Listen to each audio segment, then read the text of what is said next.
Pueden sentarse, hermanos. Les recordamos nuestros grupos familiares, un tiempo maravilloso donde crecemos juntos, no solo nosotros, nuestros niños y jóvenes también, así que no se pierda la oportunidad de ser parte. Los días jueves a las 9:15 de la mañana, tiempo de oración, un tiempo poderoso que también estamos unánimes en oración, así que no se lo pierda, les esperamos.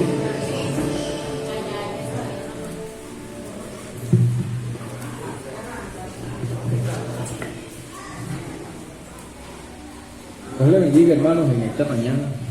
Recibo un cordial saludo. Sea bienvenido a esta su iglesia, las Buenas Nuevas del centro de Cocorote.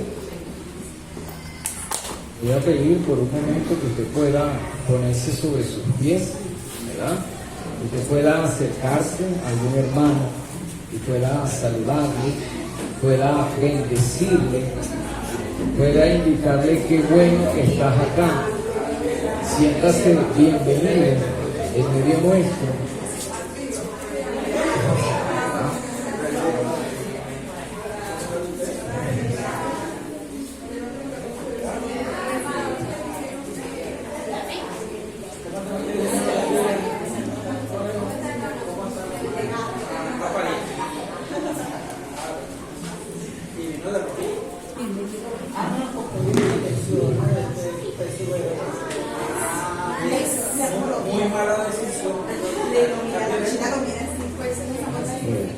Y ya todos nos saludamos, ¿verdad?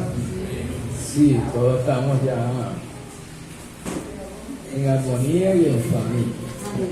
En esta mañana yo voy a pedirle que pueda acompañarme a un pasaje de la palabra. Vamos a leer en el Evangelio de Lucas, capítulo 9, versículos 23 al 25. Lucas 9, versículo 23 al 25. Cuando usted lo tenga, por favor, indica para que juntos podamos tener esta lectura con toda la congregación.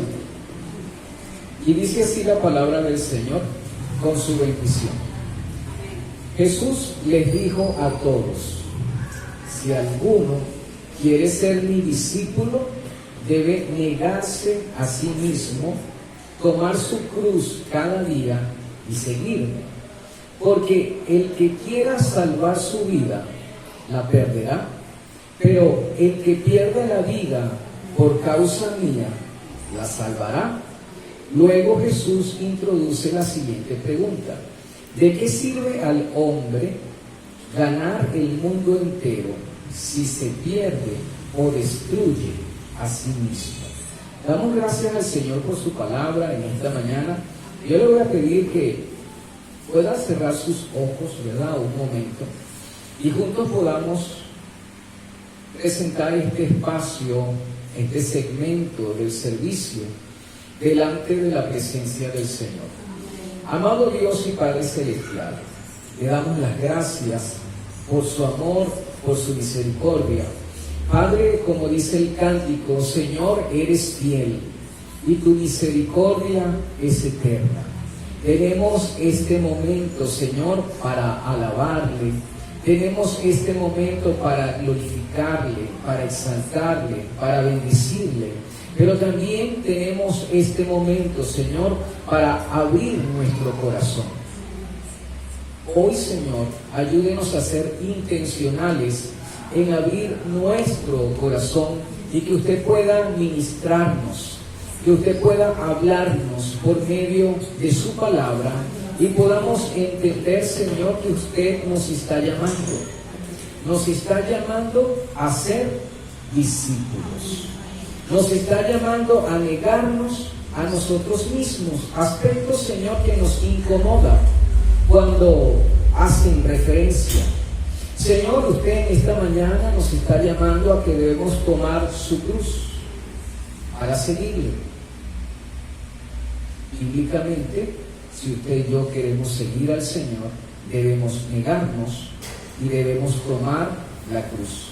Esperamos, Señor, que usted nos pueda hablar en esta mañana podamos ser ministrados, Padre, y estemos dispuestos a todo por su voluntad y por su sangre preciosa, en el nombre de Cristo Jesús. Amén y amén. Mis hermanos, este domingo y la próxima semana vamos a estar girando con base a un tema o a una temática llamada dispuestos a todo. Pero para entrar en detalle, yo quisiera preguntarle a usted de manera introductoria, ¿qué es un discípulo? No sé si alguno puede opinar, puede dar algún tipo de impresión. ¿Qué es un discípulo? Un alumno, dice Suje, ¿verdad? Voy a comentarle algún dato. En el Nuevo Testamento, la palabra discípulo se menciona 269 veces. Y discípulo significa un aprendiz, un alumno, un seguidor. Discípulo es alguien que sigue las enseñanzas de un maestro. Hoy usted está siguiendo algo. Algo puede usted estar siguiendo. Lo sigue por las redes, lo sigue por el televisor, lo sigue por la computadora, pero algo está siguiendo usted. La pregunta es, ¿eso que usted está siguiendo, a dónde lo está llevando? Dejemos el punto de reflexión, volvamos. Un discípulo debe estar continuamente aprendiendo. De allí el lema: discípulo que deja de aprender, discípulo que deja de crecer. Tú tienes que preguntarte, ¿estás creciendo? Para estar creciendo tienes que estar comúnmente, ¿verdad?, aprendiendo. ¿Aprendiendo de quién? A quién tú estás siguiendo. Y eso es una práctica personal. Pero el pasaje nos está indicando que Jesús está extendiendo una invitación. Le está diciendo a las personas, quiero, ¿verdad?, que ustedes me sigan. Quiero que ustedes sean mis discípulos. Jesús le está diciendo a las personas, quiero que aprendan de mí. Quiero que me imiten. Quiero que extiendan mis enseñanzas a otras personas. Y va más allá. Jesús quiere ser nuestro Señor, nuestro Salvador, pero también quiere ser nuestro pastor. Y para entender un poco más acerca de este contexto, vamos al siglo I. En el siglo I era el discípulo que estaba detrás de un maestro. Era el aprendiz quien tomaba la iniciativa de seguir a un sabio para imitarlo. Pero hay un detalle importante. En esa época, los maestros eran sumamente exigentes. Es decir, ese discípulo no podía ser cualquiera. Tenía que tener ciertas cualidades. Y aquí voy. Tenían que recitar de memoria la Torá o el Pentateuco, es decir, los primeros 5 libros de la Biblia. Tenían que mencionarlo perfecta y exactamente. ¿Cuántos versículos no sabemos nosotros de la Biblia? Si hubiésemos nacido en esa época, ¿hubiésemos sido aceptados como discípulos? No. Fíjese algo. Ese maestro era exigente. Esa persona tenía que tener una interpretación concisa de la palabra. Tenía que tener disposición. Y luego de una evaluación es que el maestro iba a decidir quién iba a ser su discípulo. ¿Sabía usted que ese proceso iniciaba a la edad de 6 años? Desde pequeños, los niños eran preparados con la esperanza que algún día fuese llamado por un maestro. La buena noticia es que por medio del texto que hemos leído, Jesús está buscando a los inadecuados. Jesús está buscando ¿a quién? A los marginados. ¿A quiénes llamó Jesús? Pescadores, recaudadores de impuestos, y para ellos tenía un propósito. Yo quiero formar su corazón, quiero guiarles, quiero inspirarles y quiero usarles. Ese propósito está vigente hoy para con nosotros. Jesús quiere formar nuestro corazón, quiere guiarnos, quiere inspirarnos y también quiere usarnos. El propósito, o mejor dicho, corrijo, el llamado para un discípulo no tiene que ver con méritos. No tiene que ver en este momento con lo que tú sepas. Se remonta a un propósito divino. El objetivo de un discípulo es, y quiero que me escuches con atención, tu objetivo, si quieres ser un discípulo del Señor, debes pasar tiempo con tu maestro. Debes ser como tu maestro. Debes reproducir las acciones de tu maestro. Si Jesús te preguntase en esta mañana, del 1 al 5, ¿qué tiempo estás pasando conmigo? Del 1 al 5, ¿estás reproduciendo lo que estás escuchando de mí? ¿Cuál sería su puntuación? ¿Seguimos? Como dice Primera de Corintios, el apóstol Pablo, Primera de Corintios 1, versículo 27 al 28 dice así: aunque la gente de este mundo piensan que ustedes son tontos y no tienen importancia, Dios los eligió. Subráyelo, Dios los eligió para que los que se creen sabios entiendan que no saben nada.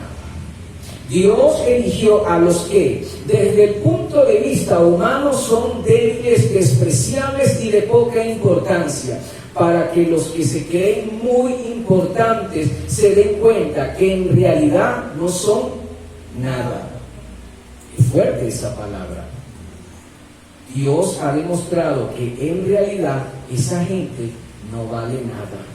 Por eso, ante Dios, nadie tiene por qué sentirse orgulloso. Amén. El mismo Pablo fue el que mencionó: escatimo todo lo que tengo por pérdida, por la causa de Cristo. Pero hoy es común que posiblemente nosotros nos estemos desgastando e invirtiendo en lo temporal.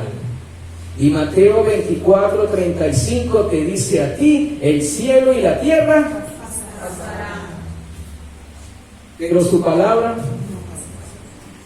si tú estás cimentado en la palabra, si tú estás cimentado en la palabra. Si vamos a Hechos capítulo 4 versículo 13, los gobernantes de ese momento, al ver la osadía con la cual hablaban Pedro y Juan, al darse cuenta que eran personas sin estudios ni preparación, quedaron asombrados y reconocieron que habían estado con Jesús. Esa primera iglesia, esos primeros creyentes no tenían título, no tenían conocimiento, pero portaban sabiduría y autoridad. ¿Por qué? Porque habían pasado tiempo en la presencia del Señor. Cuando tú inviertes tiempo con Dios, vas a aportar algo que el académico no va a tener, y es la autoridad y la presencia del mismísimo Dios. Pero tú estás desgastado y no tienes tiempo para orar. ¿Seguimos? Este mensaje va en un índole muy contrario al que venimos hablando. Definamos qué representa un discípulo. No es alguien que se admira de las enseñanzas de Jesús. ¿Sabe por qué? Esas personas que se admiraban de las enseñanzas terminaron gritando: crucifícalo. Así que, mi hermano, por favor, no se deje llevar por los halagos. Vaya más allá. Para Jesús, ¿qué es un discípulo? Alguien que está dispuesto a aprender de Él, a vivir conforme a sus enseñanzas y participar en la misión de ir y hacer discípulos. Si usted es un discípulo, si usted se llama discípulo, tiene que vivir conforme a las enseñanzas ¿de quién? Del Creador. Debe participar en esa misión, ¿cuál? Ir y hacer discípulos. Y la palabra o el texto, ir y hacer discípulos, significa, no es otra cosa que tú lleves el mensaje donde hay oscuridad. En tu familia hay oscuridad, ¿o no? En tu comunidad hay oscuridad. Posiblemente en tu matrimonio hoy hay oscuridad. Posiblemente en tus hijos hay oscuridad. Para comprender mejor esto que le estoy indicando, voy a compartirle la siguiente historia. Nos remontamos al siglo I. Un grupo de personas fueron conocidos como los misioneros de una sola vida. Misionero, se lleva las maletas, ¿cierto? Esos misioneros no. Todas sus pertenencias las guardaban en los ataúdes. Eso hacían ellos. Cuando ellos se despedían de su familia, sabían algo: nunca más iban a regresar. Entre esos misioneros está A.W. Milne. Su destino: las Nuevas Hébridas en el Pacífico Sur, un lugar peligroso, conocido como los cazadores de cabeza. Anteriormente, todos los misioneros habían sido asesinados. ¿Usted hubiese elegido ese lugar? A pesar de eso, Milne eligió ese sitio y durante 35 años convivió con esa tribu, los aprendió a amar, los evangelizó y los educó. Cuando murió, ese hombre dejó una huella imborrable. Lo enterraron en el centro de la aldea y acuñaron la siguiente frase: cuando llegó, no había luz. Cuando se fue, no había oscuridad. Cuando tú llevas el mensaje, posiblemente habrá luz. Pero cuando tú llegas y te mantienes, esa oscuridad se va a disipar. Ese acto de valentía nos recuerda que el discipulado, presta atención, el discipulado no se trata que tú recibas, se trata que tú lo vivas, se trata que tú lo compartas. Se trata que tú lleves el mensaje donde hay oscuridad. Y aquí viene la siguiente pregunta: ¿cuándo nosotros comenzamos a pensar que Dios nos enviará a tareas fáciles? ¿Cuándo empezamos a pensar que servir a Dios es chévere, que no vamos a tener problemas? Cuando Dios nos llama a seguirle, no siempre nos va a llevar por caminos fáciles o seguros. Vamos a Génesis 12. Abraham. Cuando Dios llama a Abraham, ¿qué le dice? Sal de tu tierra, deja tu parentela y ve a la tierra que yo te voy a mostrar. Vamos a analizar. ¿Dios está dando detalles claros? No está dando, ¿verdad? Solamente le está diciendo: sal. Más nada. ¿A dónde? Sal.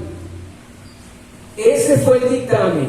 Pero ese llamado representa un ejemplo de sacrificio y de fe. Lo más importante es que Abraham obedeció, y cuando uno obedece, Dios respalda. El punto de vista, ¿cuál es? Tu parte es caminar con fe y valentía. El detalle es que cuando nosotros creemos que Dios nos llama, todos los obstáculos Dios los va a barrer como el Todopoderoso, y usted va a caminar como si nada, para hacer la voluntad del Señor.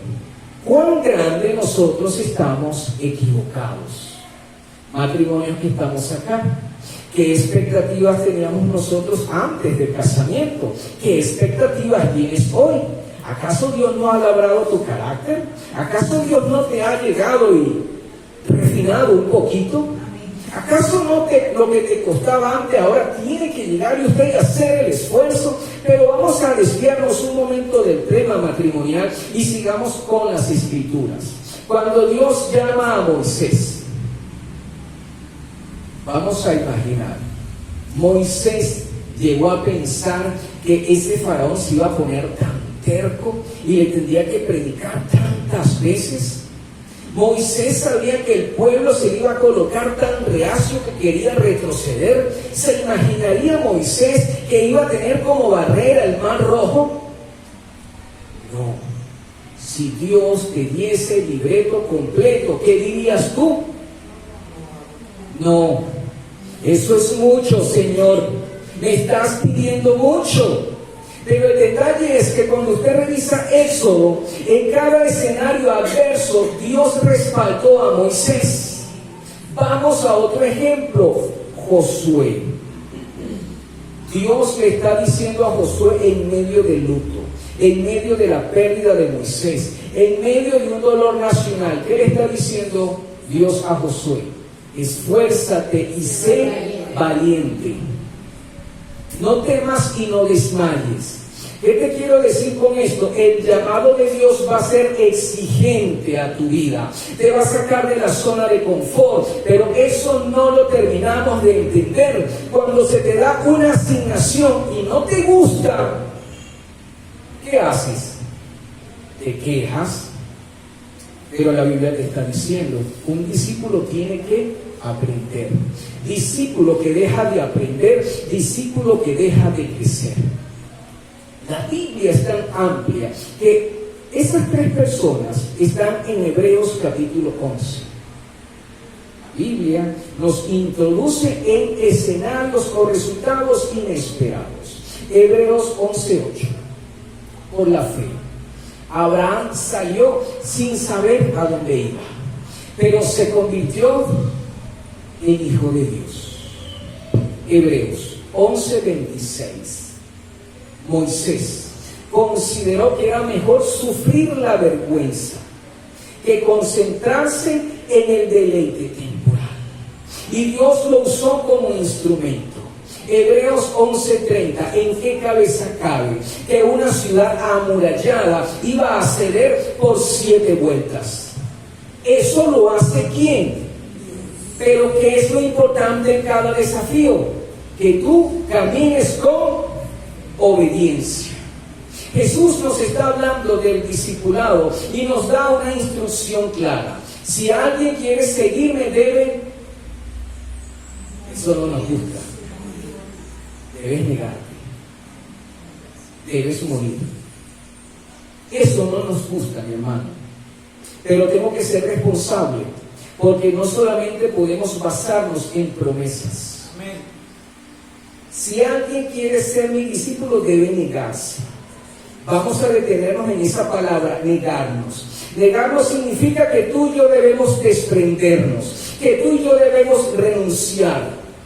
Ese proceso llamado negación nos invita a una reflexión profunda. Voy a dejar de ser egoísta. No voy a permitir que mis emociones me dominen. No voy a permitir que ese deseo sexual siga haciendo estragos en mi vida. Voy a buscar el bien de mi cónyuge, de mis hijos y de mi iglesia local. Eso significa de manera muy superficial lo que es negarse. Reflexionemos sobre esto. Es posible que nosotros estemos o no, las personas. Es posible que algunas personas estén invitando a Jesús a sus vidas, pero lo hacen para que Jesús los siga a ellos. Le llaman Salvador, pero no lo hacen su Señor. Queremos que Jesús haga nuestra voluntad. Y vamos a integrar la siguiente pregunta. ¿Quién está siguiendo a quién? ¿Sigues a Jesús por beneficio o estás permitiendo que Jesús moldee tu carácter? Las personas a nuestro alrededor deben ver que estamos siguiendo a Jesús, porque cuando alguien verdaderamente sigue a Jesús, su vida tiene que cambiar por completo. Sus prioridades cambian. ¿En qué sentido? Ya la prioridad no es el trabajo, es el Creador, es mi familia. Es más, ¿sabe cuál es la prioridad? Las personas que no conocen del Señor. Nuestras prioridades cambian. Cuando otros ven tu vida transformada, esa persona va a decir: yo quiero de ese Cristo que tú predicas. Yo quiero de eso. Las personas te están observando a ti. Como muchos hemos leído, usted es la Biblia para con muchas personas a su alrededor. Es interesante que cuando Dios está a punto de hacer algo asombroso, nos llama a negarnos a nosotros mismos. Cuando Dios está a punto de hacer algo asombroso, nos llama a consagrarnos. Y ese patrón quedó establecido en Josué capítulo 3, versículo 5. Josué le dice al pueblo: conságrense, porque el Señor va a hacer mañana maravillas. El llamado a la consagración precede a las bendiciones del Señor. La consagración es un paso necesario para que usted y yo veamos las maravillas del Señor. Pero ¿qué es consagración? limpiar nuestro corazón, apartarnos de esas conductas repetitivas que usted y yo sabemos que son pecado, que es una consagración, tener devoción total por el Señor, quitarnos nosotros para que Jesús esté en el centro de nuestro corazón. La consagración permite que Jesús te guíe aún en las tormentas. La consagración era la clave para que Israel pudiese pasar a la tierra prometida. ¿Y por qué tenían que consagrarse? Porque había un mar violento, iracundo, llamado el Jordán. Dios le da la siguiente instrucción a los sacerdotes: deben consagrarse y luego deben colocar sus pies en esa agua violenta. Pero ese acto de fe va a detener las aguas. Dios le está dando una palabra a papá y a mamá: debes consagrarte. Debes consagrarte. Ahora, imagínese usted un río caudaloso y que Dios le diga: pon tus pies allí. ¿Usted lo haría?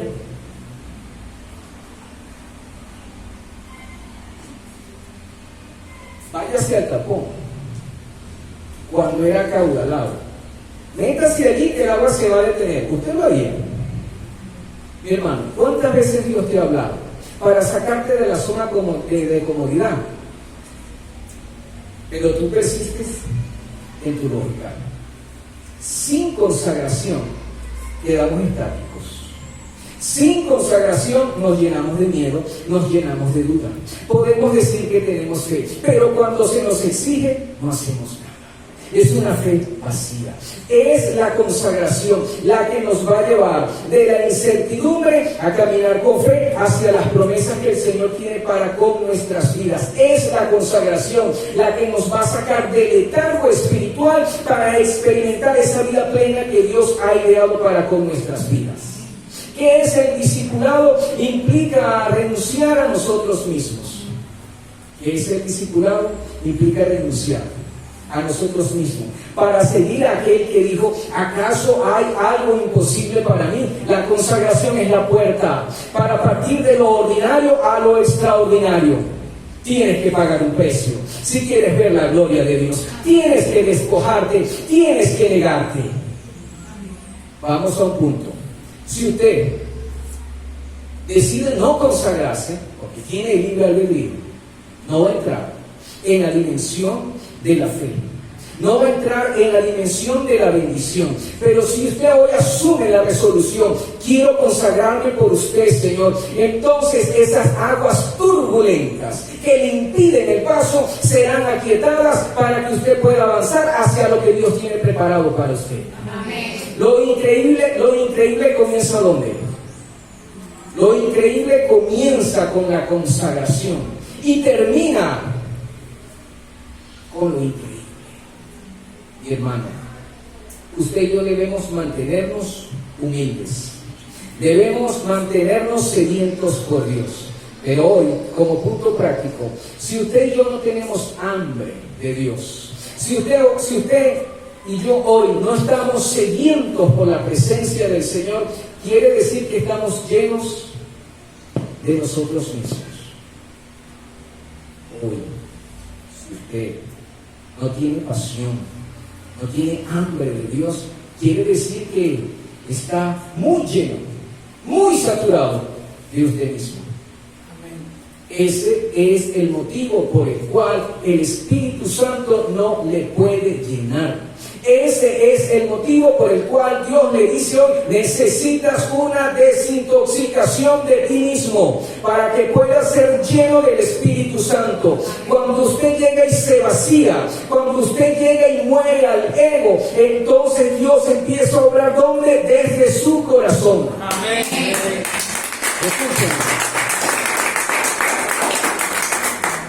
No cobraremos vida hasta que muramos a nosotros mismos.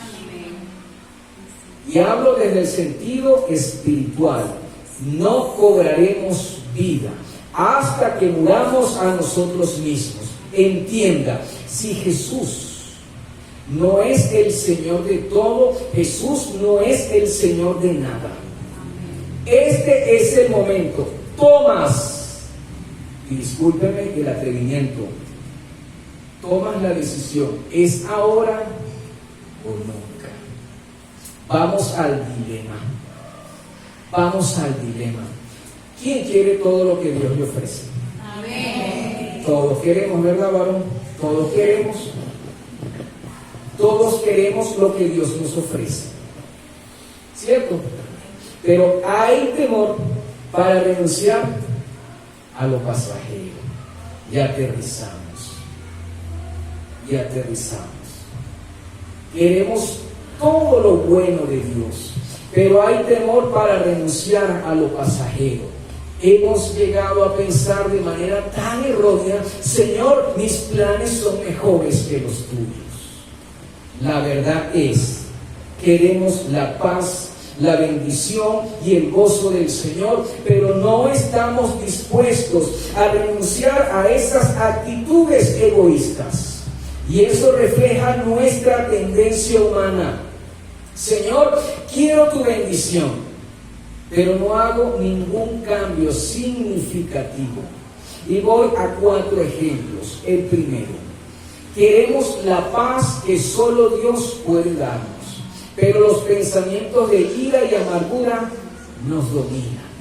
Si alguien se niega a perdonar por orgullo, si alguien se niega a perdonar porque cree erróneamente es que no se lo merece, si sigues en ese parámetro, nunca vas a experimentar paz. Si te aferras al odio, se fue la luz. Ok, me quito esto. Voy acá.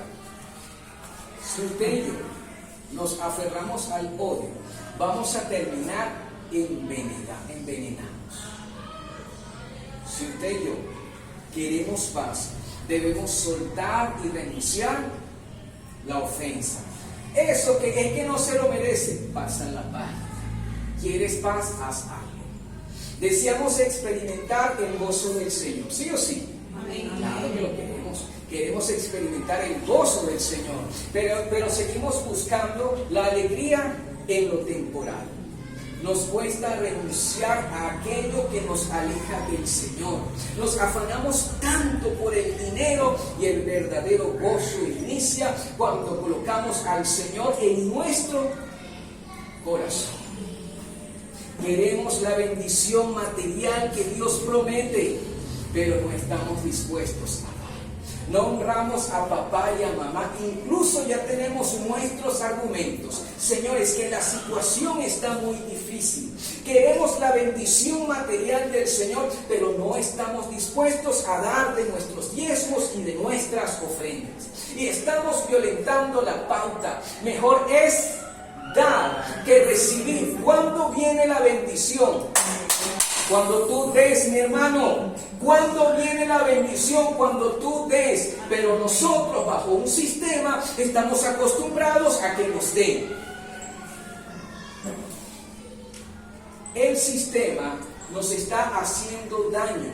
Por eso usted tiene que salir o no permitir que ese sistema le siga influenciando. Queremos, ¿verdad?, la bendición de ser discípulos.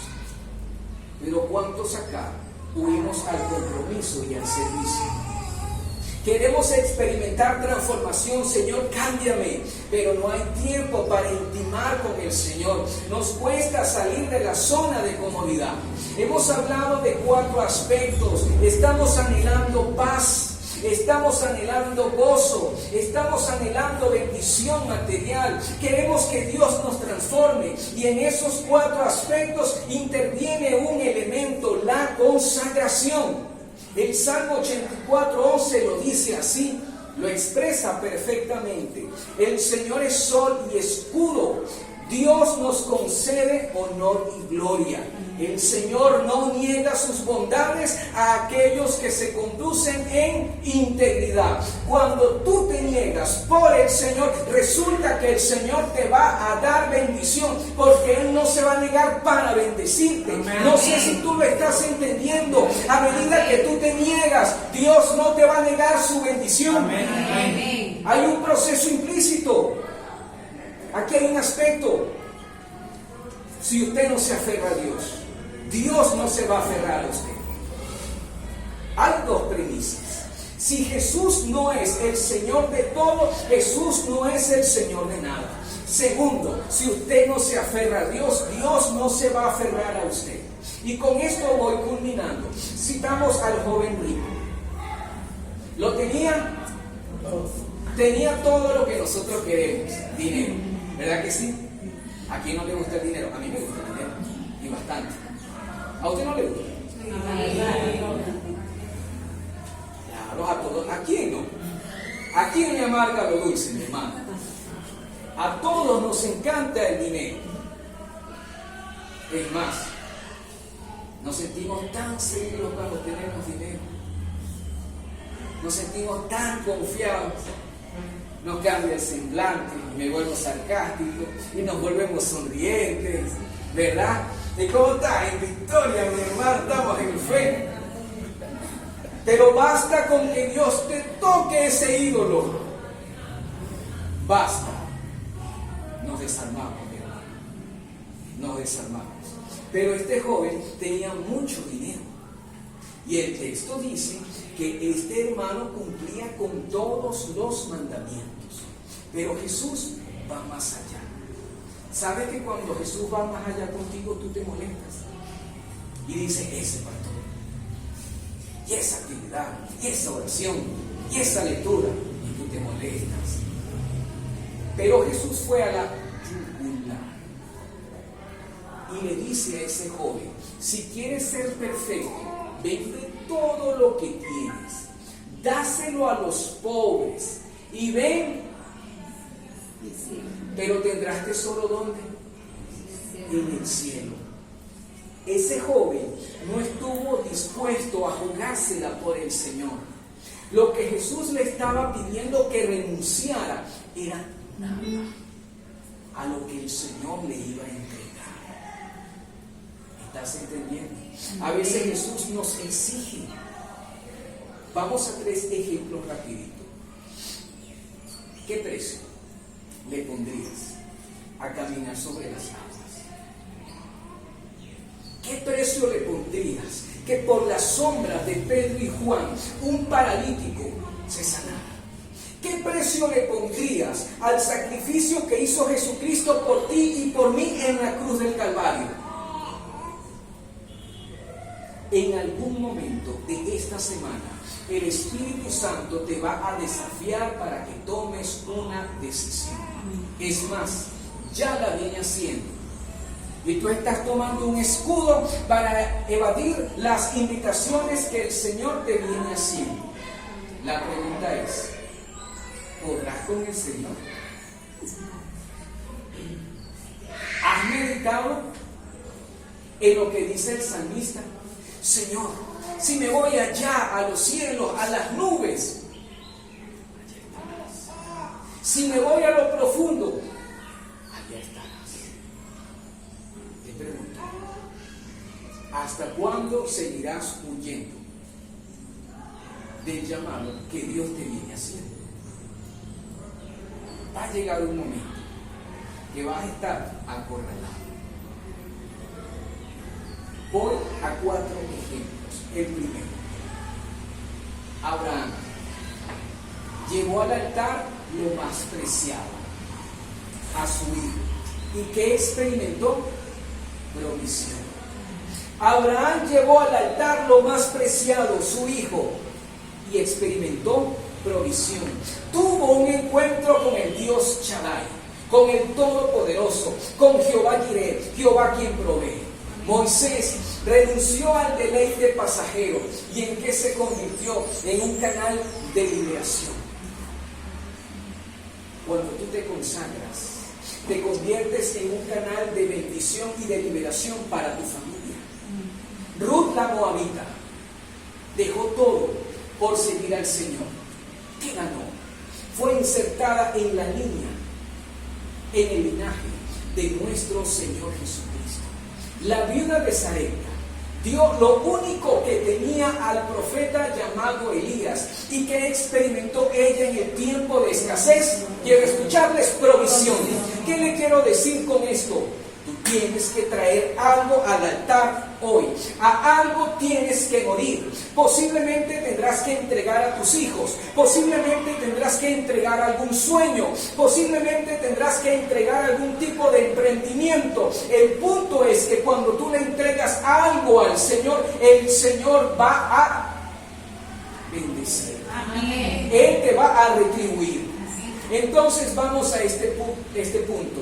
Seguir a Cristo no es emoción, mi hermano. Si usted se casó por emoción, le debe estar yendo bien mal. No es emoción.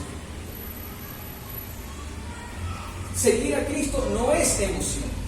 Seguir a Cristo es un acto de entrega. Seguir a Cristo es un acto de obediencia. Y ese llamado de Dios de hace años sigue vigente hoy. ¿Cuál es el llamado de Dios? Ponme a mí en primer lugar. Y Satanás vendrá para hacerte creer lo siguiente: es que si sigues a Dios vas a perder el placer, te vas a volver aburrido. Pero la práctica nos enseña: quien entrega terminando todo recibe mucho más. Y Jesús lo prometió de esta manera en Mateo 19, versículo 29. Todo aquel que haya dejado padre, madre, hijos, esposos, por mi causa, recibirá 100 veces más y heredará la vida eterna. Querido discípulo que me escucha en esta mañana, ¿hasta cuándo vas a temer darle al Señor el primer lugar? ¿Hasta cuándo vas a temer darle al Señor el primer lugar? ¿Hasta cuándo seguirás peleando? En las manos del Señor, todo lo que tú crees que es una pérdida se va a convertir en una cosecha abundante. Amén. Te lo vuelvo a repetir. Todo lo que tú consideras que es pérdida, es una pérdida servir, es una pérdida ejercer algo en la iglesia, es una pérdida venir todos los domingos a la iglesia, es una pérdida asistir a los grupos, es una pérdida venir al tiempo de oración.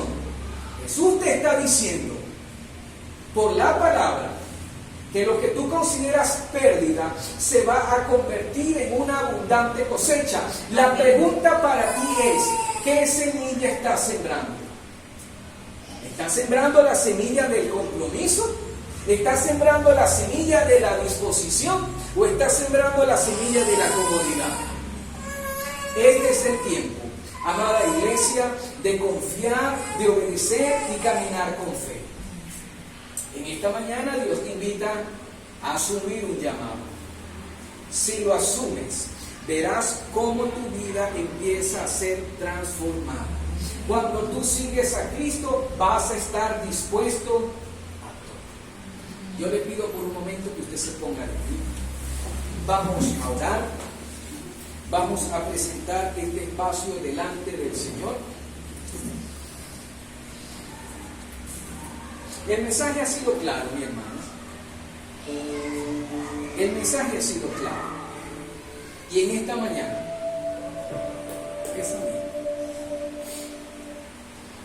en esta mañana, Dios lo está llamando. Dios llamó a Abraham y es el padre de la fe. Y Gálatas nos dice que todas las bendiciones que Dios le dio a Abraham están disponibles para usted y para mí. Amado Dios y Padre Celestial,